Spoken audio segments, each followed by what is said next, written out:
Seja muito bem-vindo a mais um estudo aqui no nosso canal Jaboque. Vamos orar que o nosso bondoso Mestre Jesus te abençoe grandemente. Se você ainda não se inscreveu no canal Jaboque, se inscreva, ative o sininho se quiser receber as notificações, faça seus comentários, dá o seu like e compartilhe. Deus sempre tem seus instrumentos afiados. Vamos ver sobre isso logo após a vinheta.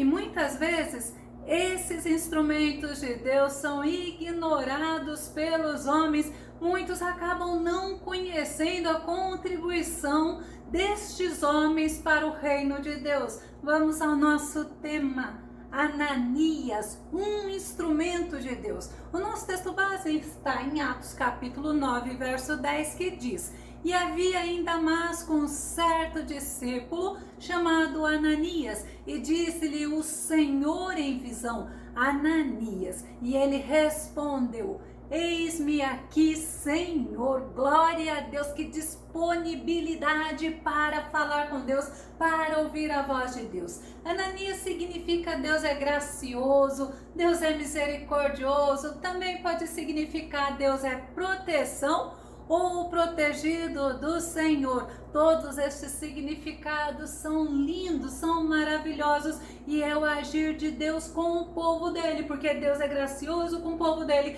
Deus é misericordioso com o povo dele, ele é a nossa proteção. Louvado seja o nome do Senhor, porque somos protegidos por ele. E realmente Deus é Deus. Deus é bondoso, Deus é piedoso, Deus é rico em graça, como o salmista fala no Salmo 86, verso 5. Pois tu és bondoso e perdoador, Senhor, rico em graça e misericórdia para com todos os que te invocam. Ah, se não fosse a misericórdia do Senhor, como a Bíblia nos ensina, nós seríamos destruídos. Mas é a misericórdia do Senhor, é a bondade do Senhor, é a graça do Senhor que nos faz termos esta liberdade, esta comunhão, estarmos diante dele sendo perdoado por ele. No Salmo 103, verso 8 diz: O Senhor é misericordioso e clemente,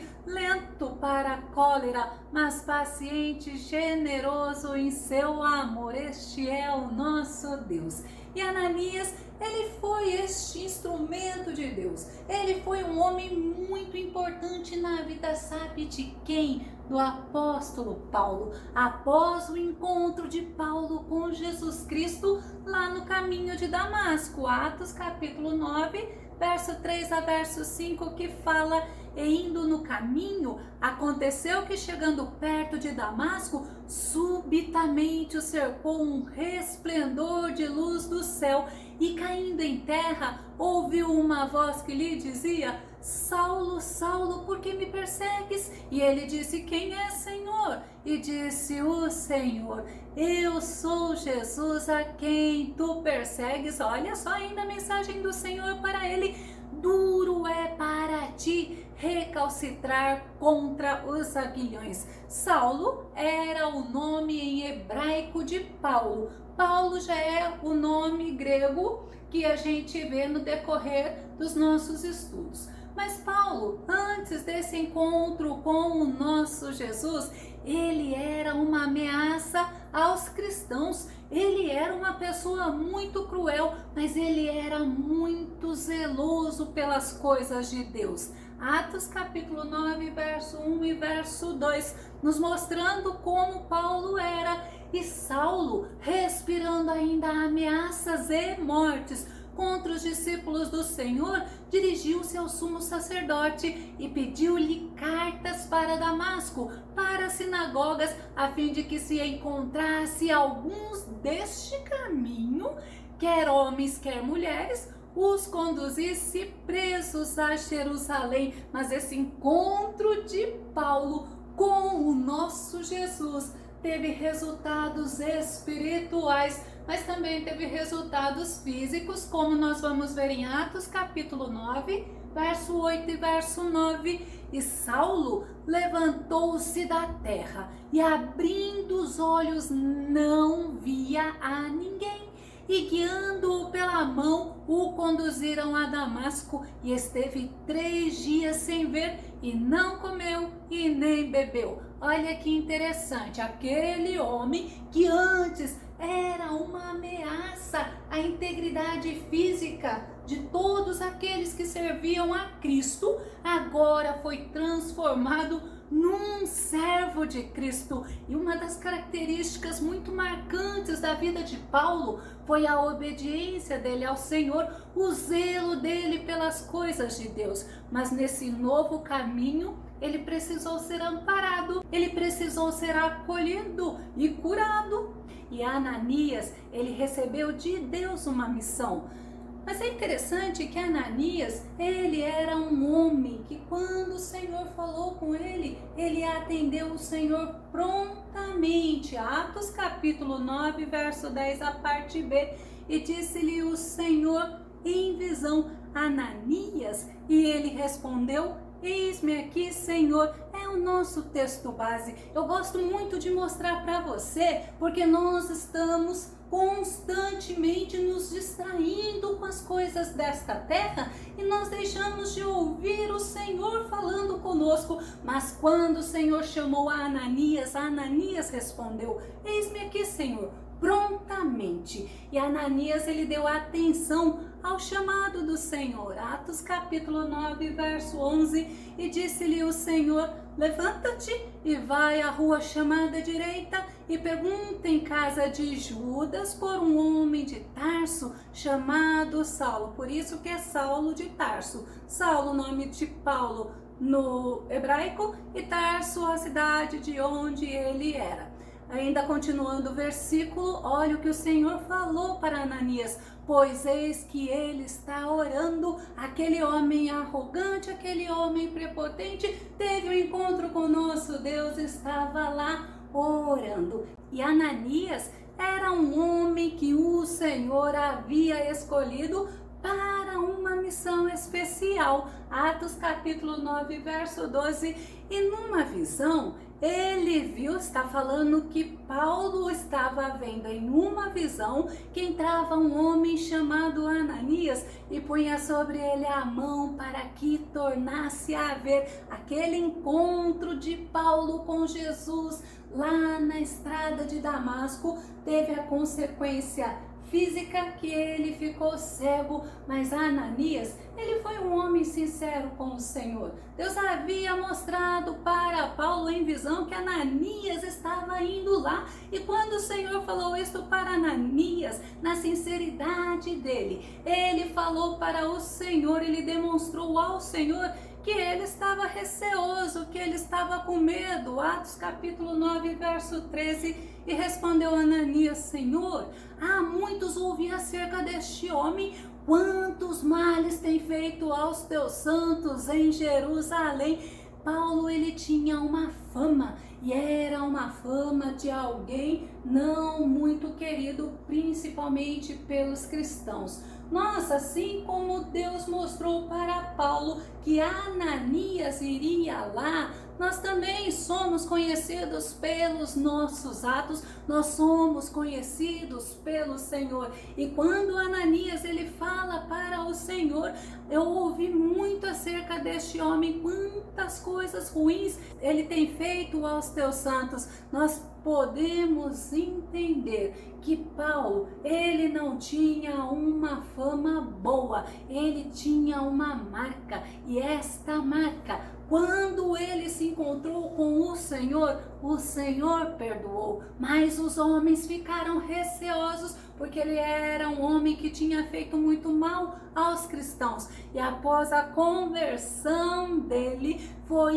importante o próprio Paulo não ficar olhando para esta marca, para o passado dele. Mas Paulo fez algo muito certo, coisa que temos que fazer constantemente. Sabe qual é? é tomar uma decisão e nós prosseguimos na decisão que nós tomamos. Filipenses capítulo 3, verso 13, é a parte final do versículo. Paulo fala: mas tomo a seguinte atitude, esquecendo-me das coisas que para trás ficam e avançando para as que estão diante de mim. Não adianta Paulo ficar se lamentando do que ele fez, dos sofrimentos que ele causou na vida dos cristãos. Ele tinha que prosseguir para o alvo, porque é o Senhor que perdoa, é o Senhor que transforma, é o Senhor que age na vida do seu povo. E Ananias, ele não podia também ficar olhando para quem foi Paulo.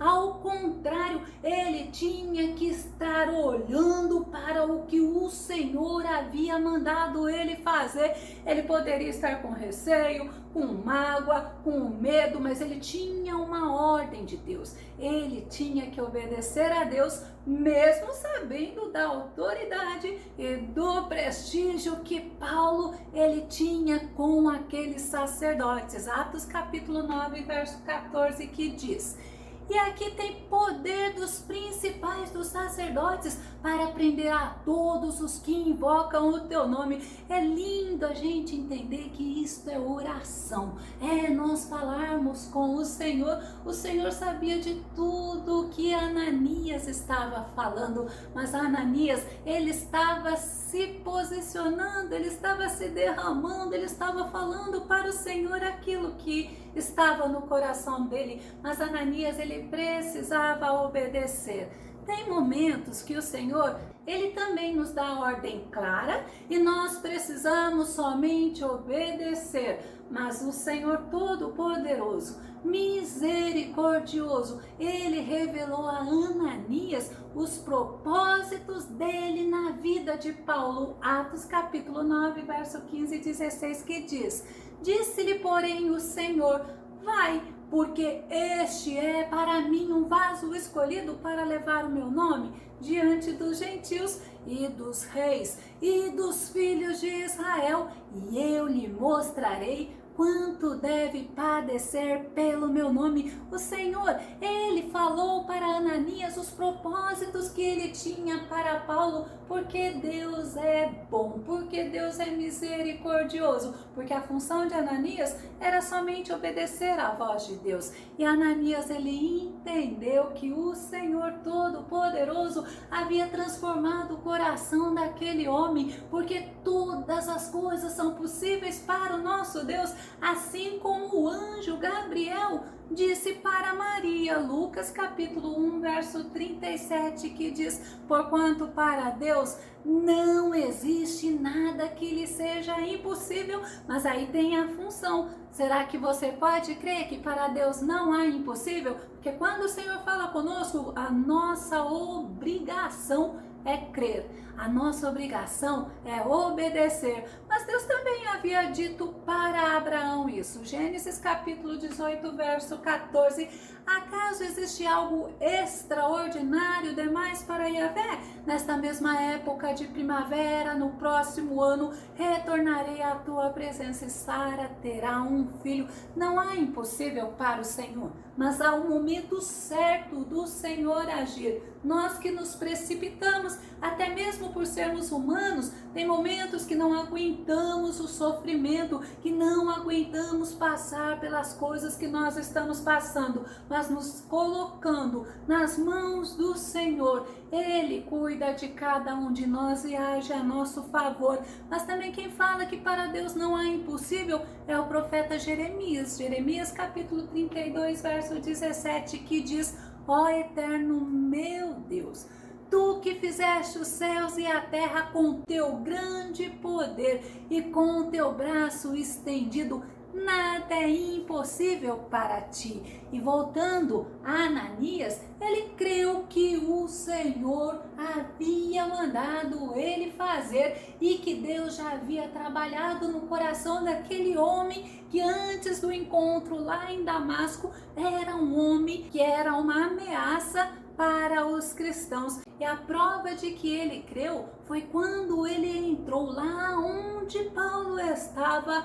Ele chama ele de irmão. Atos 9, verso 17. E Ananias foi e entrou na casa e, impondo-lhe as mãos, disse: irmão Saulo, o Senhor Jesus que te apareceu no caminho por onde vinhas me enviou para que tornes a ver e seja cheio do Espírito Santo. Aleluias! Olha a obediência deste discípulo do Senhor, olha a obediência deste instrumento de Deus. Se deixou ser usado pelo Senhor. A obediência de Ananias era conhecida por Deus e Ananias presenciou um grande milagre na vida de Saulo, transformando ele num homem de Deus, transformando ele num outro grande instrumento que seria usado por Deus, além da cura que ele também recebeu. Atos capítulo 9, verso 18, que diz: e logo lhe caíram dos olhos como que umas escamas, e recuperou a vista, e levantando-se foi batizado. Oh, aleluias! É isso que Deus faz. Deus tem todo o poder de transformar aquele que outrora era perseguidor em alguém que seria um instrumento, mas um instrumento muito afiado e muito usado nas mãos dele, como ele fez com Paulo. A obediência de Ananias fez Ananias acolher aquele homem que era temido, sabe por quem? Pelos cristãos. Atos capítulo 9, verso 19. E tendo comido, ficou confortado, e esteve Saulo alguns dias com os discípulos que estavam em Damasco. É muito importante servirmos ao Senhor, é muito importante obedecermos à voz do Senhor. E a obediência de Ananias fez ele participar de um grande livramento que Deus daria a Paulo. E ele, Paulo, se tornou um apóstolo, mas o apóstolo dos gentios. Atos capítulo 9, verso 24 e verso 25. Mas as suas ciladas vieram ao conhecimento de Saulo. Olha só, Saulo, ele estava lá junto com os discípulos servindo a Deus, mas servindo a Deus verdadeiramente. E as pessoas, os religiosos, os judeus, eles estavam preparando ciladas para matar ele, e foi ao conhecimento dele. E como eles, continuando o versículo, guardavam as portas, tanto de dia como de noite, para poderem tirar-lhe a vida. Ele teve esse conhecimento porque o Senhor, ele não tem nada oculto diante dele, nada escondido diante dele. E continuando o versículo fala: tomando-o de noite, os discípulos o desceram dentro de um cesto pelo muro. Deus dá livramento para os seus servos, Deus age a favor dos seus servos. E Ananias, em todo o tempo, ele demonstrou a marca de um verdadeiro discípulo. Mateus capítulo 16, verso 24 e 25 diz: então Jesus declarou aos seus discípulos: se alguém deseja seguir-me, negue-se a si mesmo, toma a sua cruz e me acompanhe. Porquanto quem quiser salvar a sua vida, a perderá. Mas quem perderá a sua vida por minha causa, encontrará a verdadeira vida. Se nós olharmos para este contexto, quando Jesus fala: aquele que quiser vir após mim, deixe de viver para si, comece a viver para o meu reino. Aí a gente entende, o verdadeiro discípulo de Jesus, ele tem amor. O verdadeiro discípulo de Jesus, ele é obediente. O verdadeiro discípulo de Jesus, ele não está preocupado com os seus gostos, ele não está preocupado com a sua vida, ele está preocupado em atender ao Senhor prontamente, em servir ao Senhor, mesmo que tenha que negar tudo aquilo que para ele no momento pode ser importante e não é, porque o Senhor sabe do que nós precisamos. A renúncia de Ananias em olhar para o passado de Paulo, porque ele creu no Senhor, no que o Senhor havia falado para ele, o fez ser testemunhado diante de muitos pelo próprio Paulo. Paulo testemunhou de Ananias, Atos capítulo 22, verso 12, que diz: e um certo Ananias, homem piedoso, conforme a lei, que tinha um bom testemunho de todos os judeus que ali moravam. Era Paulo falando de um homem usado por Deus para estar com ele nos momentos principais no início da caminhada cristã. Ananias foi um homem usado por Deus para nos deixar valiosíssimas lições e que nós possamos, assim como ele, sermos verdadeiros discípulos de Cristo, renunciar nossos medos, nossos preconceitos, nosso olhar aos pecados dos outros e entender que o Deus a quem nós servimos, Ele tem todo o poder de transformar, assim como o Senhor perdoou os pecados de Paulo, assim como o Senhor perdoou os nossos pecados. Quem somos nós para nos opor à vontade de Deus? E Paulo ele nos mostra como nós devemos agir em todos os momentos, em Efésios capítulo 4, verso 32. Antes, sede uns para com os outros benignos, misericordiosos, perdoando-vos uns aos outros, como também Deus vos perdoou em Cristo. O nosso Deus é benigno, é misericordioso e é perdoador. Por isso que nós temos que fazer, por isso que nós temos que ser benignos, misericordiosos e perdoadores. Eu vou concluir com Romanos 8:31, que fala assim: a que conclusão, pois, chegamos diante desses fatos? Se Deus é por nós, quem será contra nós? Deus decidiu usar aquele homem zeloso que tinha o nome em grego de Paulo, mas tinha o nome em hebraico de Saulo. O que o Senhor usa, ou quem o Senhor usa, é com ele. A nossa função é obedecer à ordem que o Senhor nos dá, que o Senhor possa nos usar, assim como ele usou Ananias, onde Ananias ele teve que renunciar, ele teve que mostrar que a confiança dele no que o Senhor falou para ele era o que deveria dirigir a vida dele. E é muito bom nós aprendermos a olharmos para o Senhor e entendermos que aquele que o Senhor levanta é o Senhor que sustenta. Que o nosso bondoso Mestre Jesus te abençoe grandemente. Até o nosso próximo estudo aqui no nosso canal Jabal, que vamos orar. Fica com Deus e Deus te abençoe.